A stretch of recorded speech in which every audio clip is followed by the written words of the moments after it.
오늘의 말씀은 시편 139편 1절에서부터 12절까지입니다. 나머지는 다음번에 하도록 하겠습니다.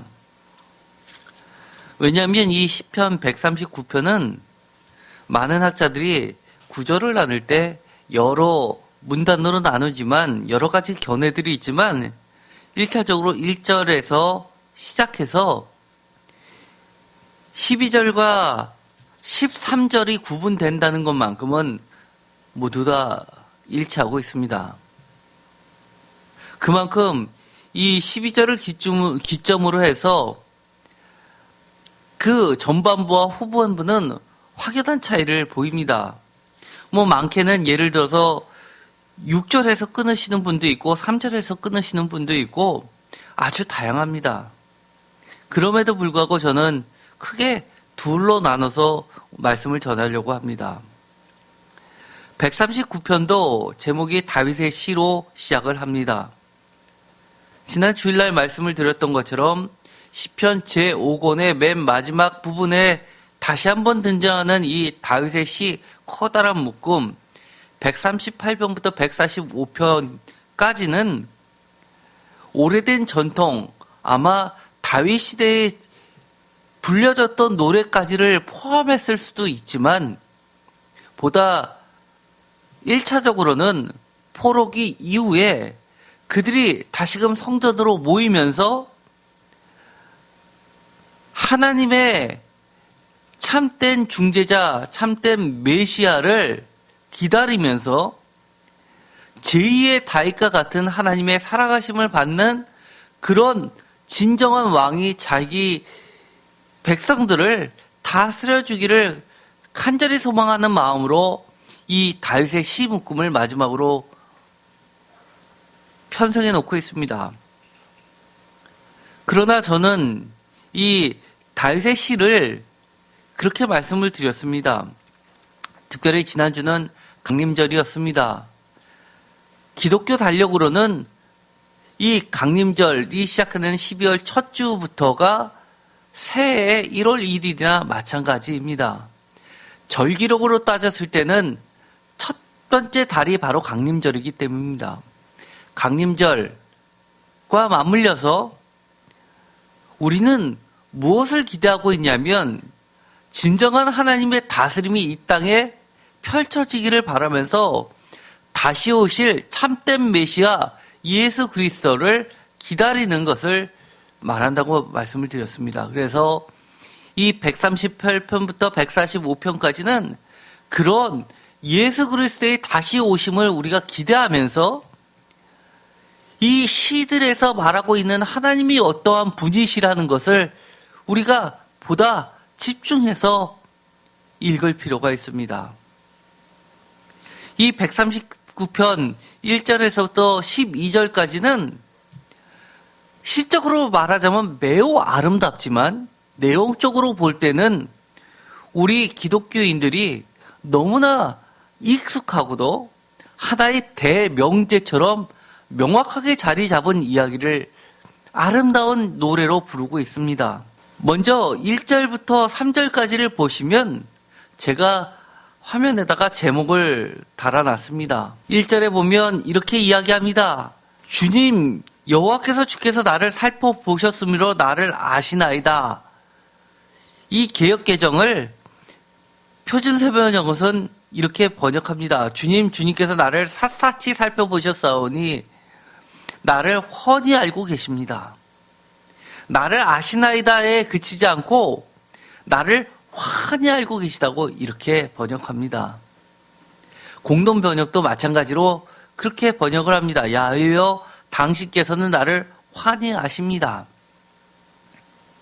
사실 이 살펴보다라는 것을 표준세 번역은 샅샅이 살펴보셨으니 라고 번역을 하고 있는데 이 살펴보다 옛날 성경에는 감찰하다라는 그 뜻을 갖고 있지만 원문의 의미를 살피면 사실은 수색에 가깝습니다.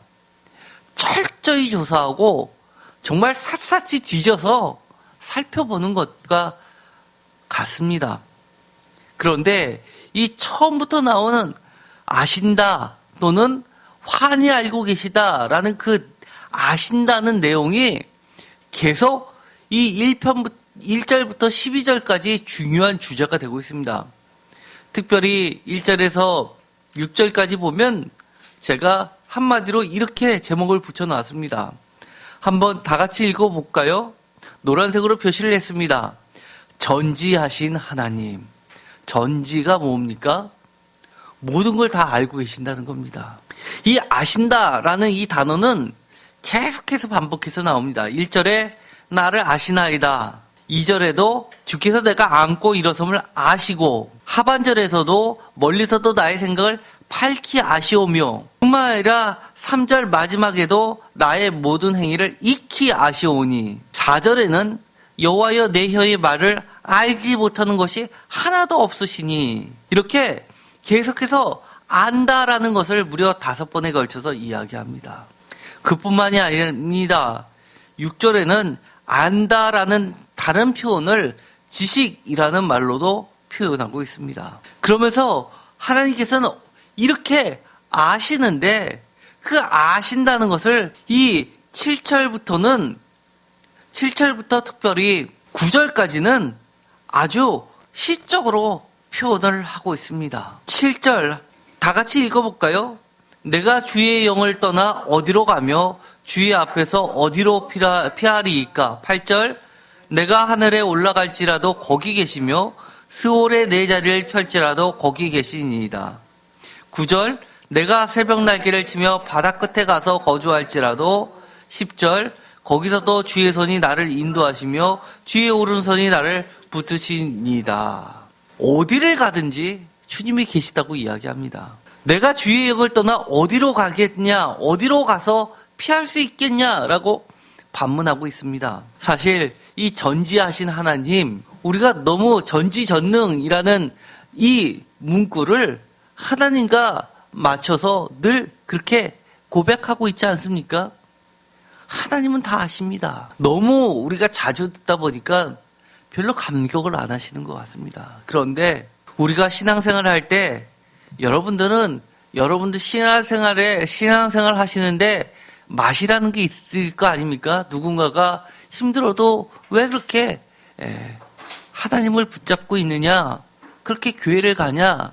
신앙생활의 맛이 뭐냐라고 할 때는 여러분들 뭐라고 얘기하시겠습니까? 저는 감히 이렇게 이야기할 수 있습니다. 하나님이 나를 아시잖아. 하나님이 나를 아시잖아. 여러분 힘들 때 뭐가 그렇게 속상하십니까? 여러분의 속마음을 펼쳐 보이고 싶은데 새까맣게 탄 여러분의 그 속마음까지도 다 까발려서 보여주고 싶은데 내 마음 몰라주는 것 아닙니까? 내가 무슨 말을 해도 정말 꼬리에 꼬리를 물고 오해를 낳을 때 정말 속이 터지지 않습니까? 성경은 이렇게 이야기합니다. 하나님께서 여러분의 이름을 부르면서 내가 너를 안다. 내가 너를 안다 라고 이야기합니다. 하나님이 여러분 알아주시면 다 된 거 아닙니까? 여러분 오늘 교회 나오실 때 여러 가지 남들에게 기도 제목이라고 내놓고 부탁하지도 못할 기도 제목들이 있을 줄 압니다. 그런데 주님이 이렇게 오늘 여러분에게 말씀해 주십니다. 내가 알고 있다. 내가 알고 있다. 1절에서도 알고 있다. 2절에서도 두 번째 알고 있다. 세 번째 밝히 알고 있다. 3절 하반절에 익히 이미 벌써 알고 있다. 거기다가 4절에 내가 알지 못하는 거 하나도 없단다. 하나님의 위로하심을 깊이 믿으시기 바랍니다. 우리 어린 자녀들이 시험을 쳤습니다. 오늘 시험 결과들이 나왔죠. 점수가 나왔습니다. 어떤 자녀들은 속상할 테고 어떤 자녀들은 또 기쁠 겁니다. 이 점수 가지고는 내가 원래 목표했던 것들과 계획이 벗어날 수 있는 경우에는 더더욱 힘이 들 겁니다. 그렇지만 하나님이 그런 거 모르시는 것 아닙니다. 하나님이 다 알고 계십니다. 하나님은 성적순으로 우리의 인생을 줄 세우지 않습니다. 또 우리 성도님들 건강 때문에 저뿐만이 아니라 또 기도 제목을 갖고 계시는 분들 많이 계시죠. 우리의 원대로라면 금방금방 나아야 될 텐데 점점점 수치가 안 좋아지시는 분 계시죠? 저도 겨울이 되고 나니까 갑자기 수치가 안 좋아집니다. 주님 그거 모르시는 거 아닙니다. 주님 다 알고 계십니다. 부모는 자식의 생각을 다 모를 수 있습니다. 특별히 해외에 자녀를 보내신 분들은 매일매일 같이 보고 대화해도 모르는 판국에 멀리 떨어져 있다 보니까 구석구석 모르는 경우 너무 많습니다. 군대에 자녀 보내신 분 정말 군대에서 잘 지내는지 너무너무 궁금하지만 부모라고 모르는 거 너무 많습니다. 그런데 우리는 하나님이 계시기 때문에 그나마 버틸 수 있는 거 아닙니까? 나는 모르지만 다 아시는 하나님께 우리 간구할 수 있는 겁니다. 하나님 다 아시지 않습니까? 지켜주세요. 심지어 이렇게 이야기합니다. 주님은 2절에 보면 멀리서도 나의 생각을 밝히 하신다고 합니다. 정말 저는 이런 하나님 때문에 신앙생활을 합니다. 제가 잘나서 목회 시작한 거 아니다. 정말 여러분들보다 제가 신앙적으로 앞서 있기 때문에 목회한 거 아닙니다. 여러분들 잘 아시지 않습니까?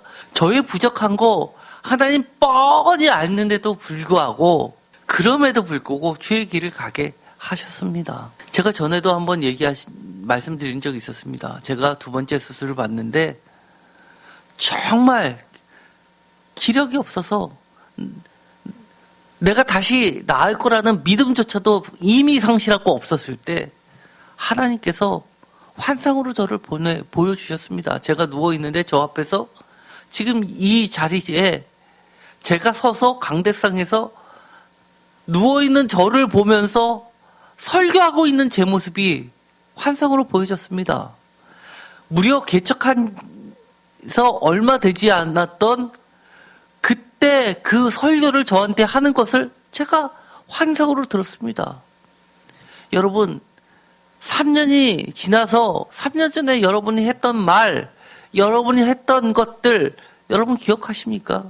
저는 잊어먹고 있었는데 환상 가운데서 그대로 보여졌습니다. 제가 회복실에 나중에 회복이 돼서 일반 병실로 갔을 때 제가 그 설교를 다시 한번 들으면서 깜짝 놀랐습니다. 환상에서 봤던 그 장면 그대로였습니다. 내용, 말소리, 톤 하나같이 똑같았습니다. 마치 제가 영화를 다시 보는 것 같았습니다. 베드로 장모를 치유했던 그 사건 설교를 했던 것을 그대로 들려졌습니다. 하나님은 3년 전에도 3년 후에 제가 어떻게 될 거를 다 알고 계셨고 그 당시 새벽 기도 때 아무도 없어가지고 사모하고 둘이서 사람이 없어도 예배 자리 지키면서 설교했는데 그 설교가 제 자신을 살리는 설교였다는 것을 저는 그때 당시는 몰랐지만 주님은 알고 계셨습니다. 비록 지금 여러분 가운데 또다시 건강의 수치가 안 좋아서 걱정하시는 분 계시다면 오늘의 주님의 음성 들으시기 바랍니다. 내가 너를 알고 있다. 내가 알고 있다. 내가 아는 것뿐만 아니라 더 나아가서 이렇게 이야기합니다. 10절 다 같이 읽어보도록 하겠습니다. 거기서도 주의 손이 나를 인도하시며 주의 오른손이 나를 붙드시리이다. 아멘. 정말 아멘입니다. 거기서도 주의 손이 나를 인도하시며 주의 오른손이 나를 붙드시리이다. 하나님께서 나를 인도하시고 붙드신다고 말씀하십니다. 어디에서요? 거기에서도. 이 한마디로 끝나지 않습니다. 8절에 내가 하늘에 올라갈지라도 거기 계시며 스월에 내 자리를 펼지라도 거기 계시리이다. 거기, 내가 생각했던 거기, 내가 생각했던 또 다른 거기, 설마 하면서도 의심하면서도 혹시나 하면서도 생각했던 거기라도 하나님은 주의 손이 나를 인도하시며 주의 오른손이 나를 붙드셔서 어떻게 하시냐 하면 맨 마지막 절 24절 다 같이 읽겠습니다. 내게 무슨 악한 행위가 있나 보시고 나를 영원한 길로 인도하소서. 나를 영원토로 인도하신다고 말씀해 주십니다. 주의 손, 주의 오른손은 다윗의 시 마지막 단락의 시작인 130편에도 소개되고 있는 중요한 모티브 중에 하나입니다. 7절, 138편 7절에 이렇게 되어 있습니다. 다 같이 읽겠습니다. 내가 환난 중에 다닐지라도 주께서 나를 살아나게 하시고 주의 손을 펴사 내 원수들의 분노를 막으시며 주의 오른손이 나를 구원하시리이다. 아멘. 주의 손, 주의 오른손 똑같이 138편에도 139편에도 순서도 동일하게 나옵니다. 주의 손, 표는 틀립니다. 이 138편에서는 보호하시고 구원하시는 손이었다면 139편에서 주의 손과 주의 오른손은 인도하시며 보호하시는 손이십니다. 주의 손이 오늘도 여러분과 함께 계십니다. 주님께서 우리를 아시고 내 형편을 아시면 게임 끝난 거 아닙니까? 오늘 2절에 이렇게 이야기합니다. 다 같이 읽겠습니다. 주께서 내가 앉고 일어섬을 아시고 멀리서도 나의 생각을 밝히 아시오며. 여기서 보면 내가 앉고 일어섬을 아신다라고 이야기합니다. 이것은 히브리 관용어입니다. 수거입니다. 한마디로. 히브리 사람들은 앉고 일어섬을 연속해서 표현하면 이것은 3절의 말과 같습니다. 3절도 다 같이 읽어보겠습니다. 나의 모든 길과 내가 눕는 것을 살펴보셨으므로 나의 모든 행위를 익히 아시오니. 이 3절에 보면 나의 모든 길과 내가 눕는 것, 이것을 표준세 번역을 이렇게 번역합니다. 내가 길을 가거나 누워있거나. 공통 번역은 이렇게 번역합니다. 걸어갈 때나 누웠을 때나. 이게 무슨 말입니까? 앉는다라는 표현은 눕다 또는 쉰다라는 개념입니다. 또는 서 있다라는 이 표현은 길을 간다 또는 무엇인가를 행한다라는 표현입니다. 다른 말로 하면 그 두 가지를 붙이면 모든 행위입니다. 모든 행실입니다. 더 나아가서 이것은 모든 나의 활동을 이야기합니다.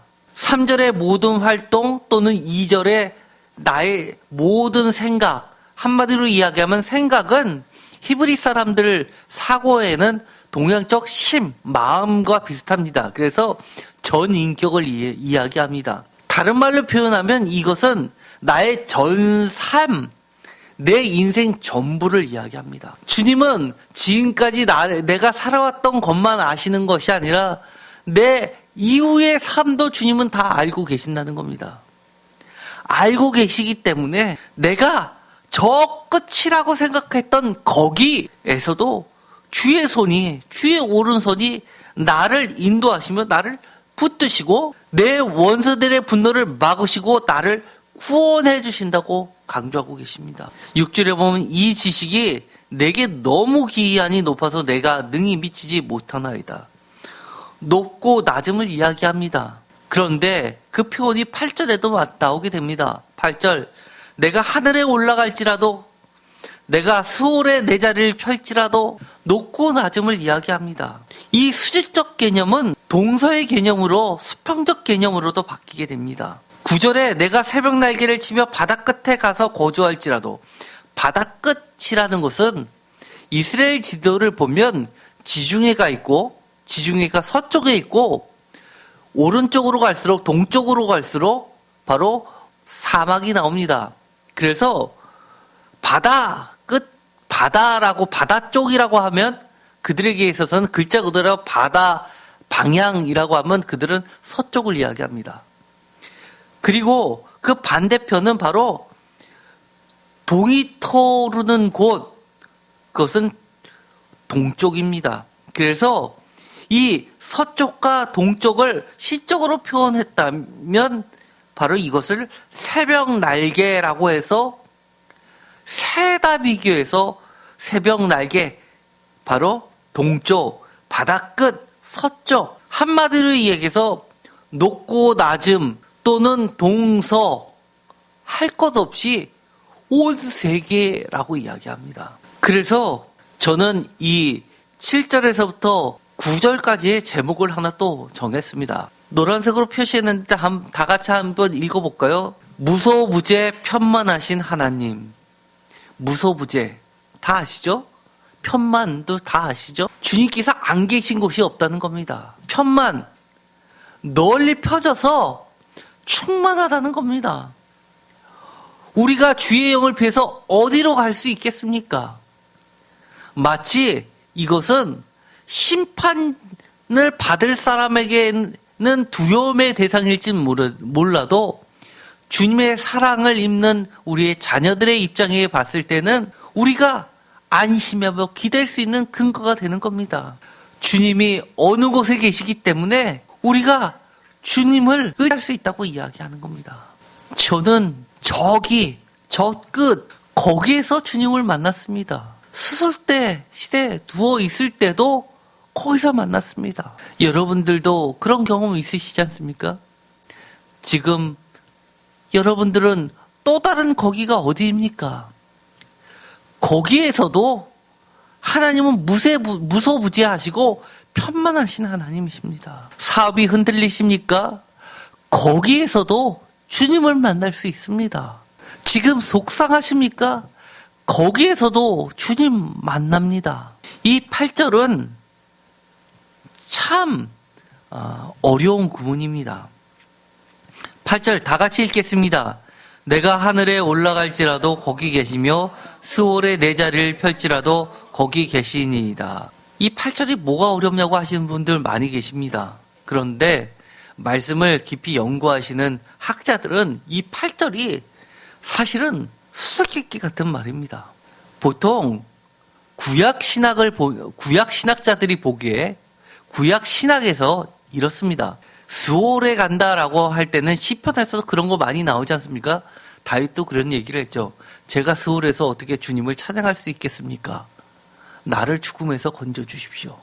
이게 대표적인 사상입니다. 스월에 가는 것은 하나님과의 단절을 이야기합니다. 그런데 이 8절은 이렇게 이야기합니다. 스월에다 자리를 펴더라도 주님은 거기에도 계십니다. 스월, 다른 말로 표현하면 무덤, 죽음도 되지만 지옥도 될 수 있습니다. 지옥에도 주님은 거기에도 계신다는 겁니다. 우리가 하나님은 천국에만 계시는 줄 알았는데 이게 무슨 소리냐 하시는 분 계실 겁니다. 그래서 이 구약학자들은 이 8절이 난해 구절 중에 하나입니다. 구약 전체를 통해서 이 스월에도 주님이 계시다고 한 데가 딱 이 한 구절입니다. 그런데 신약에도 이런 사상을 포함한 것이 암묵적으로 드러난 것이 딱 한 군데 나옵니다. 마태복음 27장에 보면 제가 전에 한번 설교한 적이 있습니다. 마태복음 27장에 보면 이 마지막 일주일 중에서 토요일 때 제가 이 설교를 했었죠. 보통 안식의 날이라고 하던데 부활절 바로 전날입니다. 그런데 이 마태복음 27절에는 이 토요일에 대한 기사가 딱 하나 나와 있습니다.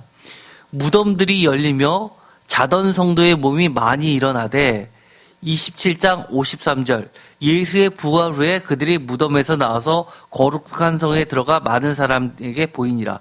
분명히 53절은 부활 후입니다. 그러면 52절은 바로 직전입니다. 무덤이 열리며 잠자던 많은 성도의 몸이 살아나는 때, 이때를 어떻게 교회사에서는 이야기하냐면 예수님이 무덤에서 죽어 있었던 것이 아니라 저 지옥, 지하세계에 내려가서 잠자던 많은 성도를 깨우시는 역할을 하셨다고 고백하는 겁니다. 사실 지금 현재의 개신교에서는 이런 신학을 인정하지는 않습니다. 그러나 성경에는 분명히 나와 있습니다. 이 전통이 사도신경에도 나와 있습니다. 사도신경에 보면 이렇게 되어 있죠. 장사지 살면에 죽은 자 가운데서 다시 살아나시며, 우리가 익히 알고 있는 구절이죠. 개역개정 사도신경에서는 이렇게 되어 있습니다. 장사한 지 사흘 만에 죽은 자 가운데서 다시 살아나셨으며 라고 했는데 거기다 각주2라 표시를 해두는 게 좀 특징입니다. 2번 되어 있고 그 각주되어 있는 것을 다 같이 한번 읽어볼까요? 장사되시어 지옥에 내려가신 지가 공인된 원문 포르마 리셉타에는 있으나 대다수의 본문에는 없다. 이 포르마 리셉타라는 것은 초대교회에서 사도신경이 4세기 때 처음 제정이 됐고 그때 공식적으로 이것이 이제 사도신경이다라고 새로 만들었다고 보는 겁니다. 거기에는 이렇게 표현을 글자 그대로 하면 이렇게 표현을 해놨습니다. 장사되시어 지옥에 내려가신지. 그러나 대다수의 사본 여러 가지 필사본 사본에는 이 부분이 지옥에 내려가신지가 빠져 있습니다. 그래서 사흘 만에 죽은 자 가운데서 다시 살아나시며 그 앞에 장사된지라고만 되어 있습니다. 그렇다는 이야기는 이 구약의 이 주님 하나님의 편만하심이 무소부재하심이 교회사에도 드러나 있습니다. 사실 이 전지하신 분, 무소부재하신 분, 온 땅의 온 우주에 편만하신 하나님 이 사상은 매우 중요한 신학입니다. 우리의 신앙을 지탱해주는 매우 중요한 신학입니다. 그뿐만 아닙니다. 더 나아가서 이런 말씀도 있습니다. 그 뒤에 이어지는 10절에서 12절까지 보면 제가 제목을 하나 달아놨습니다. 다 같이 읽어볼까요? 전능하신 임마누엘 하나님. 11절 내가 혹시 말하기를 흑암이 반드시 나를 덮고 나를 두른 빛은 밤이 되리라 할지라도 12절 주에게서는 흑암이 숨기지 못하며 밤이 낮과 같이 비추나니 주에게는 흑암과 빛이 같음이니이다. 우리가 낮과 밤, 빛과 어둠은 대부분의 세상의 논리는 그리고 세상의 모든 종교는 사실은 이분법으로 이야기합니다. 대표적인 것이 요한복음의 로고스 찬양입니다. 빛이 어둠이 빛을 이기지 못한다. 빛과 어둠은 구분됐다. 이것은 기독교뿐만 아니라 모든 종교가 모든 이교도를 포함해서 다 공통적인 사상입니다.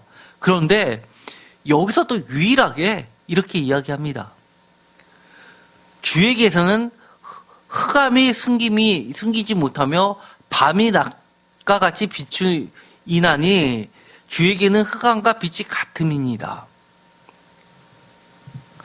이것은 이 12절은 표준세 번역은 이렇게 번역합니다. 주님 앞에서는 어둠도 어둠이 아니며 밤도 대낮처럼 밝으니 주님 앞에서는 어둠과 빛이 다 같습니다.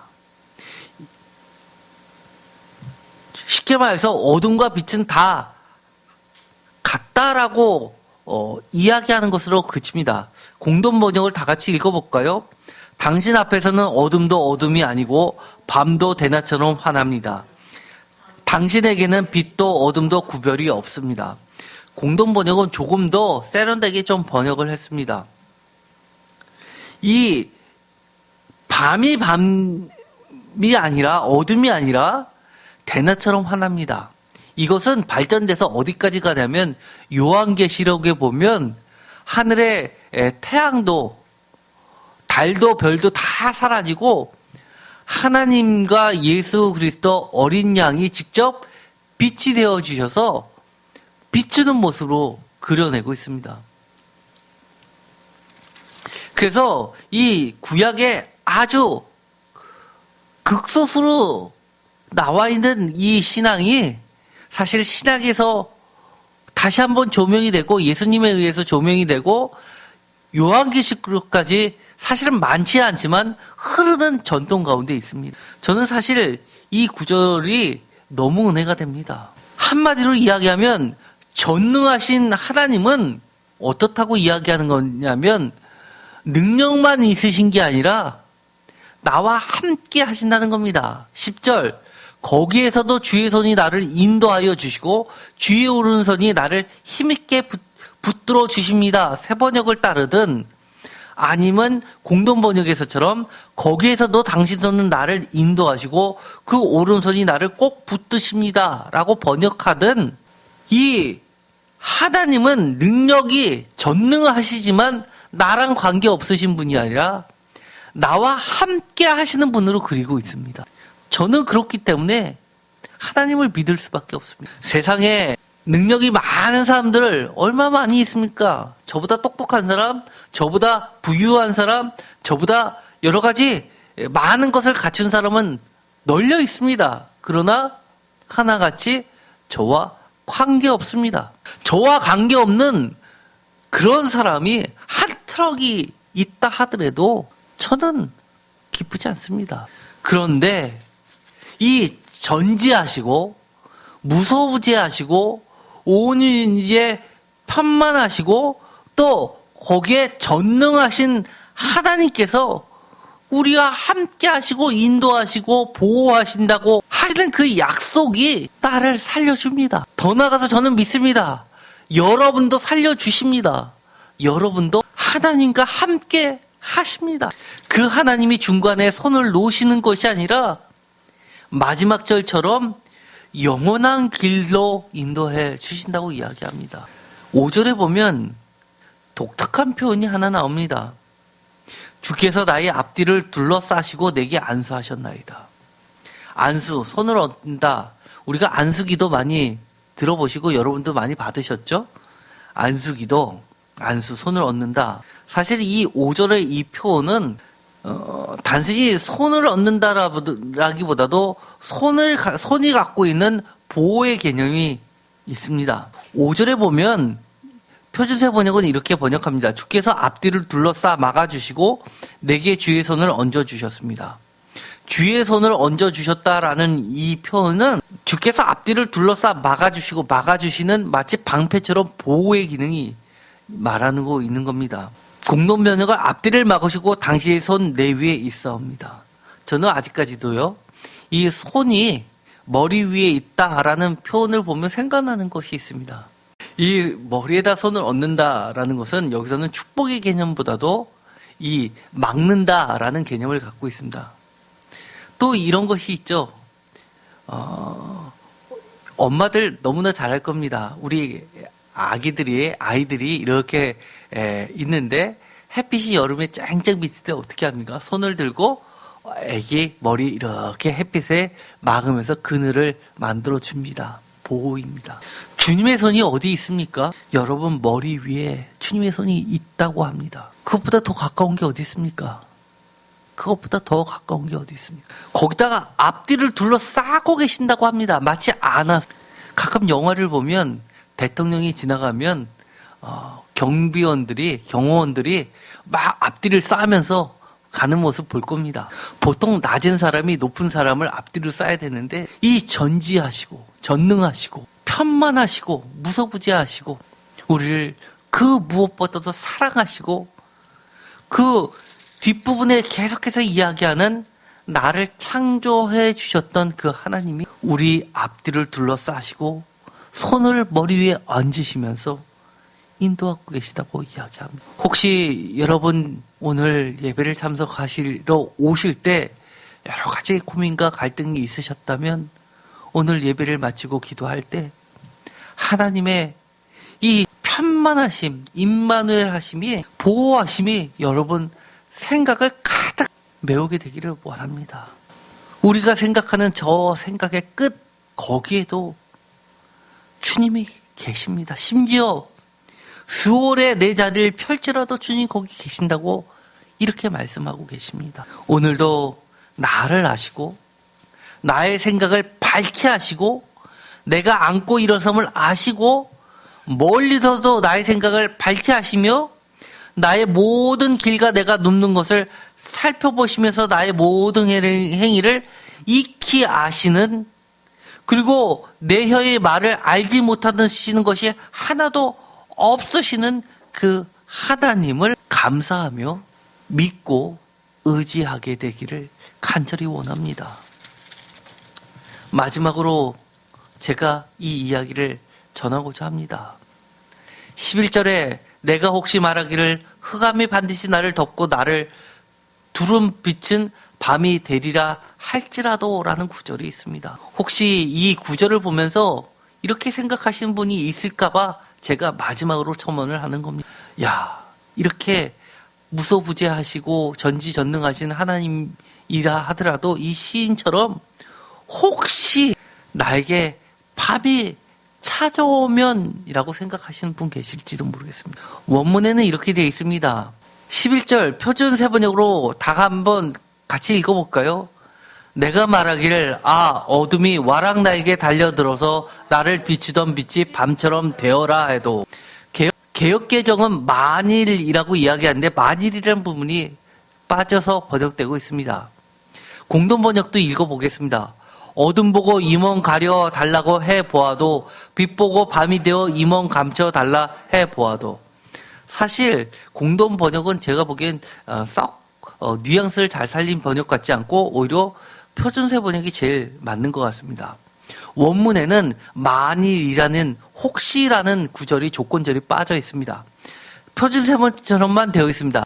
어둠이 내게 달려들어도 나를 비추던 빛이 밤처럼 되어라. 좀 생뚱맞고 앞뒤 말이 안 맞는 것 같지만 이것이 원문입니다. 이것은 무슨 뜻이냐 하면 시인이 그냥 말하는 겁니다. 선언하는 겁니다. 갑자기 내가 어둠을 만났습니다. 나에게 빛이라고 생각됐던 모든 것이 밤처럼 되었습니다. 그렇다 하더라도 되어라 라고 되었구나 라고 번역해도 됩니다. 되었구나가 사실은 더 뉘앙스를 살린 번역이라고 봅니다. 되었구나 하더라도 주님은 어둠이 아니라 밤도 대낮처럼 밝다. 주님 앞에서는 어둠과 빛이 다 같다라고 12절에 선언하는 겁니다. 이것은 나의 믿음을 선언하는 것이 아니라 나의 믿음이 이 정도로 어둠을 이길 정도의 믿음이 있다라고 고백하는 것이 전혀 아니라 나는 그런 믿음이 없어도 그저 나에게 어둠이 닥쳤을 때 어둠이다라고 인식할 수 있을 정도만 되어도 내 믿음보다도 하나님이 더 나의 믿음을 앞서서 나를 사랑해 주시고 지켜주시고 보호해 주신다는 것을 나타내고 있는 겁니다. 한마디로 이해해서 이런 겁니다. 우리가 믿음이 대단하면 또 얼마나 대단하겠습니까? 잘나면 또 얼마나 잘나겠습니까? 우리가 백부장의 믿음 같은 믿음 다 갖고 계십니까? 그게 아니라 하더라도 어떠한 절박한 최악의 상황이 찾아온다 하더라도 임마누엘 하나님의 편재성을 전지전능하신 하나님을 선언하는 겁니다. 하나님은 이렇다라고 이야기하는 겁니다. 그래서 이처럼 하나님의 인자하심과 성실하심은 우리의 믿음보다도 훨씬 먼저 계시고 훨씬 더 앞서 계시다고 이야기를 하는 겁니다. 성경은 이를 증언하고 있는 겁니다. 그래서 우리가 비록 부족해도 이 10절은 이렇게 11절은 이야기하는 거나 마찬가지입니다. 빛이 밤이 된다 하더라도 니들 어쩔 건데 나는 무너질 수밖에 없지만 하나님이 계시는데 하나님이 계시면 너희 어둠도 주님 앞에서는 빛과 똑같은데 라고 하나님을 드러내고 있는 겁니다. 오늘 이 시간 예배를 마무리하려고 합니다. 꼭 기억하십시오. 우리의 믿음보다도 우리를 창조하시고 지으시고 우리를 살아가시는 그 하나님이 우리를 다 아시고 무서무지하시고 온 우주에 편만하시고 또 전능하신 분이 우리와 함께 계시다는 것을 꼭 기억하십시오. 기도하고 마치겠습니다. 하나님 감사합니다. 오늘 주님은 다시 한번 우리를 불러주셔서 이렇게 강조해 주십니다. 내가 너를 안다. 알 뿐만 아니라 훤히 안다. 밝히 안다. 익히 안다. 모르는 것이 하나도 없다. 감사합니다. 하나님이 저의 위로이십니다. 하나님이 우리의 소망입니다. 우리의 믿음이 없어도 하나님만 기억하고 나아가면 우리가 생각한 최악의 순간 절망 가운데, 수월 가운데서도 주님은 거기 계심을 우리가 보게 하여 주옵소서. 예수 그리스도의 이름으로 기도드렸습니다. 아멘.